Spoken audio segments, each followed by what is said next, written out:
విజయవాడ భవానీపురంలో ఓ కంపెనీలో అగ్ని ప్రమాదం జరిగింది. ఇక పెయింట్లో కలిపే టిన్నర్ కంపెనీలో ఒక్కసారిగా దాంతో మంటలు ఎగిసిపడినట్టు తెలుస్తోంది. ప్రమాదంలో 5 చిన్నారులు చిక్కుకున్నారు. ఒకరు చనిపోగా మరొకరి పరిస్థితి ప్రస్తుతం విషమంగా ఉన్నట్టు తెలుస్తోంది. 3 చిన్నారులను కూడా స్థానికులు కాపాడినటువంటి పరిస్థితి. ఘటనా స్థలికి చేరుకున్న ఫైర్ సిబ్బంది ప్రస్తుతం మంటలు అదుపు చేశారు. అయితే ప్రమాదాలకు గల కారణాలపై కూడా పోలీసులు ప్రస్తుతం ఆరా తీస్తున్నటువంటి పరిస్థితి. ప్రజెంట్ అక్కడ సిచ్యువేషన్ గురించి మనీ డీటెయిల్స్ అందించడానికి మా ప్రతినిధి మణికుమార్ సిద్ధంగా ఉన్నారు.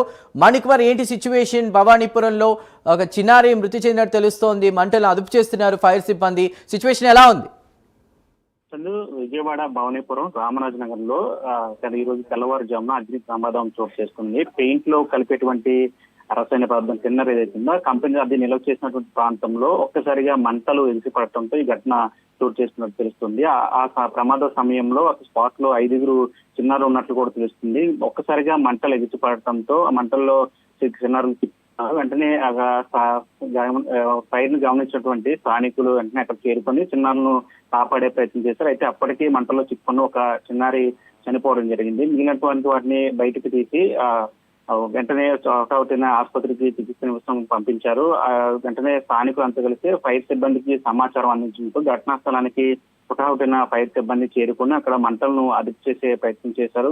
పోలీసులు కూడా సమాచారం అందించారు. పోలీసులు కూడా ఘటనా స్థలానికి చేరుకొని అక్కడ ప్రమాద స్థలాన్ని పరిశీలించి ప్రమాదానికి గల కారణాలపైన స్థానికులను ఆరా తీస్తున్నారు. ఈ ఘటన అంటే ఈ రోజు తెల్లవారుజామున జరగడం, రాత్రి నుంచి కూడా వర్షం విపరీతంగా కురిసింది. పెద్ద ఎత్తున రూములు పిడుగులు పడిన నేపథ్యంలో అక్కడ స్థానికంగా ఏదైతే టెన్నర్ నిల్వ చేసిన ప్రాంతంలో అనధికారికంగా అక్కడ టెన్నర్ నిల్వ చేస్తున్నట్టు తెలుస్తుంది. పెద్ద ఎత్తున టెన్నర్ బాటిల్స్ అక్కడ నిల్వ చేయడంతో ప్రమాదం ఒక్కసారిగా జరిగినట్టు తెలుస్తుంది. అయితే ప్రమాదానికి గల కారణాలు తెలియాల్సి ఉంది. అంటే చిన్నారులు ఆ సమయంలో తెల్లవారుజామున ఆ సమయంలో అక్కడ ఎందుకున్నారు, అదేవిధంగా టెన్నర్ సంబంధించి అక్కడ ఎందుకు అంత పెద్ద మొత్తంలో నిల్వ ఉంచారు, ప్రమాదానికి కారణం అంటే చిన్నారులు అక్కడ ఉండటం ప్రమాదానికి కారణమా, లేదంటే పిడుగు పడటమా, లేదంటే ఇతర కారణాలు ఏమైనా దాని మీద కూడా పోలీసులు లోతైన విచారణ చేస్తున్నారు.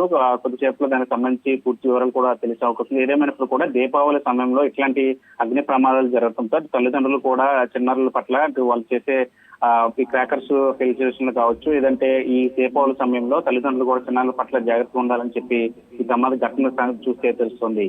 Right Manikumar, thank you for the updates.